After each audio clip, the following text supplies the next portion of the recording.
सबकी फरमाइश बस एक ही बात ही कब होगी नितेश कच्छप की आवाज। तो फिलहाल चलिए हमरे आधुनिक नागपुरी गीत बटे जाती नाची वाला गीत बटे और एक हमरे कर नागपुरी इंडस्ट्रीज में कुछ नया नया फिल्म भी लॉन्च हुए लागल है। हमरे कर नितेश बाबू का बढ़िया अभिनय है, हमरे कर विवेक नायक जी का अभिनय है। तो अपने मन फिल्म के भी देखो नागपुरी इंडस्ट्रीज चाहिए बड़े में अपन सहयोग करूँ। फिलहाल हमरे चला थी नितेश कच्छप जी के मंच में आवाज लगा थी। तो आप आएंगे मंच पर नितेश कच्छप जी अपना हेलो क्या हो रहा है बार बार जी देख ले भाई दूसरा माइक करो तो मैं चाहूंगा नितेश भाई आप आएंगे मंच पर अपना प्यार भरा गीत को लेकर अपना संगीत को लेकर। चलो जो इंतजार कर खड़ी रहे इंतजार कर खड़ी के हमने समाप्त करा थी और मिस्टर नितेश कच्छप जी का आवाज के रोने कर नाम करे बटे जाती। तो फिलहाल जे पल कर इंतजार रहे बेसब्री से हमरे ओहे कलाकार देखन लगा थी आवाज नितेश कच्छप जी के रोने कर पसंद कर साथ फिर से बाजी महुआ म्यूजिकल बैंड कर बाजा उड़ी पूरा महफिल में करदा। एक बार प्यार से तालियां हो जाए नितेश जी के लिए। इतना जनसंख्या इतना प्यार इतना मोहब्बत और ताली तो काम बाजी ऐसा में काम कैसे चली भाई नितेश कर हलक बारी और कर पसंद कर शामिल कर हलक बेरा एंजॉय करब इनकर गावल गीत में हमरे एंजॉय कर हमरे कर झारखंड कर माटी वाला गीत कर साथ हमरे नितेश का छत कर आवाज हवी रौरे कर साथ सुनब। सबसे पहला गीत जब से हमरे कार्यक्रम शुरुआत नहीं कर रही सिर्फ एक एक गीत का डिमांड हवा थे हवा लगाए दे सहिया हवा लगाए दे होना चाहिए क्या सलाए सलाए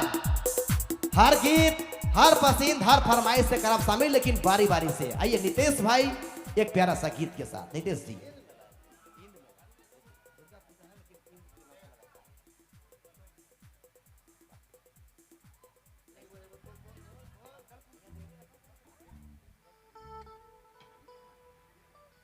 तो चलो जे फरमाइश रहे सब फरमाइश के पूरा करते हुए हमरे कैसन गीत के साथ शुरुआत करा थी जे सबकर मुंह में रहेला कोई भी काम करे ना तो ओहे गीत के गावे ना जेके खन भाई नितेश गावत है। चलो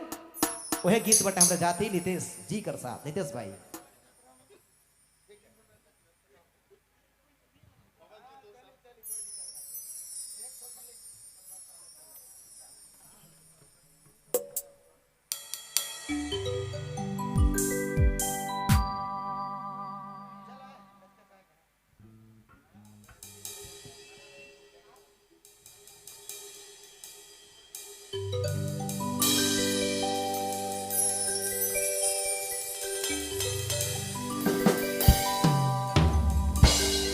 और का हाल चाल है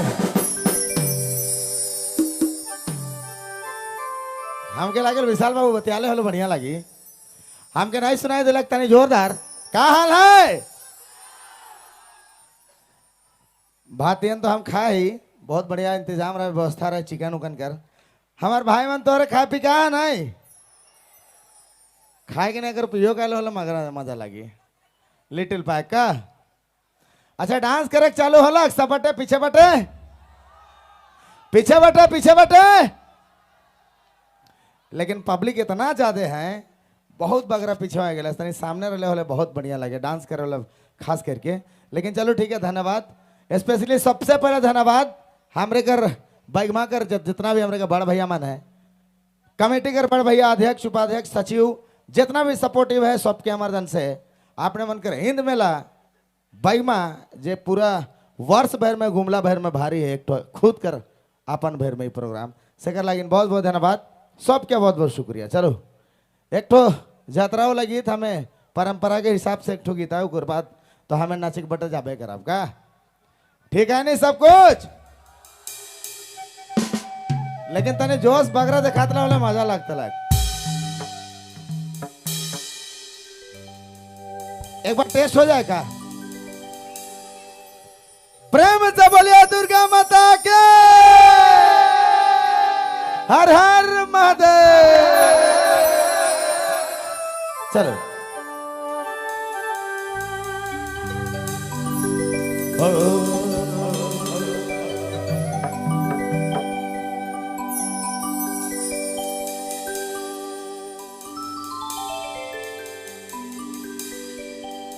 चूंकि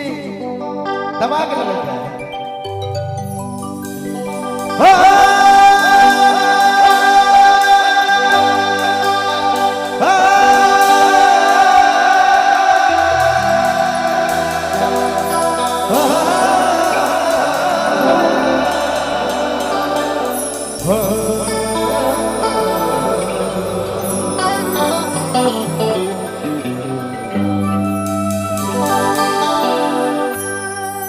अरे इतना गजब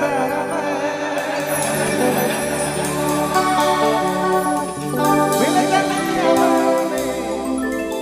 है सोना है धानी में लग जाता क्या रेंज है क्या एनर्जी लेवल है एक नंबर अरे में लग जाता मिल गया हगधानी हगसना ईद मेला हगधानी ईद मेला गजाता मेरा जगह मेरा नहीं चोरी चोरी चुपे